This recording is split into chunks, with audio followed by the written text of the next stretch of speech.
जिंदगी कभी कभी ऐसी जगह पर पहुंचा देती है जहां न आगे उम्मीद होती है और न पीछे कोई रास्ता। फिर मुआवजे होते हैं दुआओं से और फिर कुन फयकुन हो जाता है और फिर तकदीर बदल दी जाती है और तकदीर अल्लाह के एक इशारे पर बदल जाया करती है।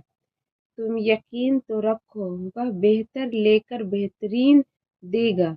मुश्किल वक्त भी अल्लाह ताला की एक बड़ी नेमत है कि इंसान इसमें सब्र और शुक्र करना सीख जाता है। जिसका हामी हो खुदा उसे कौन जिल्लत दे, इज्जत उसी की है जिसे खुदा इज्जत दे। नमाज की पाबंदी नसीब वालों को होती है। मेरे अल्लाह मुझे नमाज का पाबंदी बनाए रख, आमीन। अता के तरीके मुख्तलिफ होते हैं लेकिन रब दुआएं रद्द नहीं करता। सजदे में थोड़ी देर ठहर के तो देखो, जितनी उलझन है सब सुलझ जाएगी। सुकून हासिल करने का बेहतरीन जरिया कुरान पाक की तिलावत करना। किस्मत का लिखा ही अगर सब कुछ होता तो अल्लाह कभी हमें दुआ की तौफीक नहीं देता। बेशक कुरान मजीद दिलों का सुकून है और हमारी हर उलझन का वाहिद हल है। अल्लाह पाक ऐसी कामयाबी दे जिसके बाद कोई नाकामी न रहे, और जब अल्लाह थाम लेता है तो कोई गिरा नहीं सकता।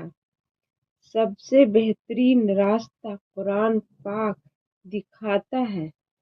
खूबसूरती माने नहीं रखती, अखलाक बेहतरीन होना चाहिए।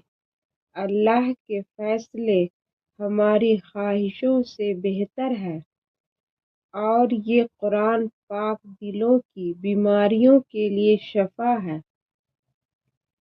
महकते फूलों की तरह या रब ईमान भी हमारा तरो ताज़ा रखना। उन दिलों को सुकून दे मौला जिनका हाल तेरे सिवा कोई नहीं जानता। कुरान पाक एक नूर है जो जिंदगी के अंधेरों में रोशनी दिखाता है। सिर्फ कुरान ही वह सच्चा दोस्त है जो कब्र में भी साथ देगा। दुआएं जितनी लंबी होती जाती है अल्लाह अपने पास उतने ही लंबे अज्र लिखता रहता है।